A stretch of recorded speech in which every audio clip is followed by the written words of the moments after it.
నమస్కారం అండి, నేను doctor Shravani Pulluri, clinical director Nest Fertility Centre Madinaguda. So ఇవాళ మనం డిస్కస్ చేయబోయే టాపిక్ వచ్చి ప్రెగ్నెన్సీలో కాఫీ ఇంటేక్ అనేది సేఫా కాదా, లైక్ ఒకవేళ తీసుకుంటే ఎంత మోతాదులో తీసుకోవాలి లేదా మానేయాలా అనే డౌట్స్ చాలా మందికి ఉంటాయి. సో అది ఇవాళ మనం డిస్కస్ చేద్దాం.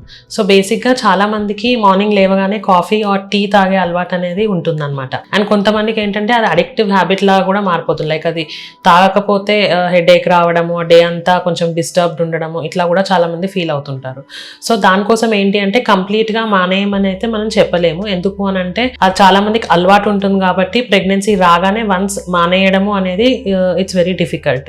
సో మనం ఏం చేస్తామంటే డైలీ లిమిట్ అనేది తగ్గించుకోమంటాం. సో డైలీ ఏంటి అంటే మనకి 200 milligrams ఆఫ్ కాఫీ మాత్రమే allowed in pregnancy as well as breast feeding. So ఆ 200 milligrams అంటే మనకి 1 to 1.5 cup కింద కౌంట్ అవుతుంది. సో అది మీరు మార్నింగ్ తీసుకుంటారా లేక ఈవినింగ్ తీసుకుంటారా అనేది మీ ఇష్టం అనమాట. సో ప్రిఫరబుల్లీ మనం అడ్వైజ్ చేసేది ఏంటి అంటే మార్నింగే తీసుకోమని అడ్వైజ్ చేస్తాము. ఎందుకంటే ఈవినింగ్ టైం తీసుకుంటే చాలా మందికి ఏంటంటే స్లీప్ డిస్టర్బెన్సెస్ ఉంటాయి. లైక్ సరిగా నిద్ర పట్టకపోవడము, నైట్ అంతా మెలుకుతూ ఉండడము, దానివల్ల మార్నింగ్ లేవగానే మార్నింగ్ సిక్నెస్ ఎక్కువ అవ్వడము, వామిటింగ్స్ ఎక్కువ అవ్వడము, ఇట్లాంటివన్నీ ఉంటాయి. స్లీప్ అనేది డిస్టర్బ్ అవుతుంది ఈవినింగ్ టైంలో. కాబట్టి ప్రిఫరబుల్లీ మార్నింగ్ టైం తీసుకుంటే మీకు డే అంతా ఫ్రెష్ గా ఉండడంతో పాటు మీ అలవాటు కూడా తప్పకుండా ఉంటుంది అనమాట. కొంతమంది ఏంటి అంటే అడిక్షన్ తో డైలీ 200 mg కన్నా కూడా ఎక్కువగా అంటే 3-4 cups తీసుకుంటా ఉంటారు. అదేంటి అంటే మీకు మీ బేబీకి అనేది చాలా హార్మ్ఫుల్. దీనివల్ల ఏంటి అని అంటే ఇంక్రీజ్డ్ రిస్క్ ఆఫ్ అబార్షన్స్ ఉండొచ్చు, లైక్ ఓవర్ ద లిమిట్ తీసుకుంటే.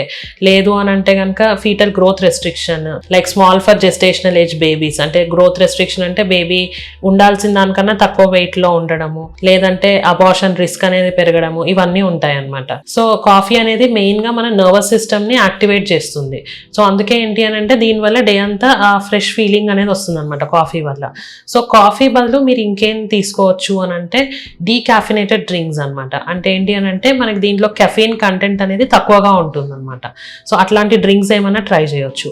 అంటే కాఫీ అనేది ఓన్లీ కాఫీ రూపంలో కాకపోయినా చాలా బెవరేజెస్లో లైక్ కూల్ డ్రింక్స్లో కూడా కాఫీ అనేది ఉంటుంది. సో అది ఓవర్ ద లిమిట్ తీసుకుంటే ఏంటి అంటే కనుక ఈ హార్మ్ఫుల్ ఎఫెక్ట్స్ అనేవి తప్పవు. సో అందుకే ఏంటి అంటే ప్రెగ్నెన్సీలో ఈ కూల్ డ్రింక్స్, ఈ బెవరేజెస్ ఇవన్నీ అవాయిడ్ చేయమని చెప్తామన్నమాట. సో ఏది తీసుకున్నా కానీ ఈదర్ కాఫీ ఆర్ టీ ఏదైనా కానీ లిమిట్ లో, like not more than 1 to 1.5 cup కన్నా ఎక్కువ లిమిట్ లో తీసుకుంటే ఏంటి అంటే లైక్ డైజెషన్ ప్రాబ్లమ్స్ కానీ, గ్యాస్ట్రిక్ రిలేటెడ్ ఇష్యూస్ కానీ, ఇవన్నీ ప్రాబ్లమ్స్ అనేవి చాలా ఎక్కువగా ఉంటాయి అన్నమాట. సో మీరు ఏది తీసుకున్నా కానీ మీ డాక్టర్ ని కన్సల్ట్ చేసి గైనకాలజిస్ట్ తో మాట్లాడి ఆ లిమిట్ లో తీసుకుంటే ఏది లైక్ హార్మ్ఫుల్ ఎఫెక్ట్స్ అనేవి ప్రివెంట్ చేయొచ్చు.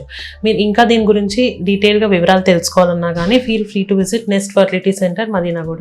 అలాగే తప్పక మా ఛానల్ని సబ్స్క్రైబ్ చేయండి, కింద ఉన్న బెల్ ఐకాన్ని ప్రెస్ చేయండి. Thank you.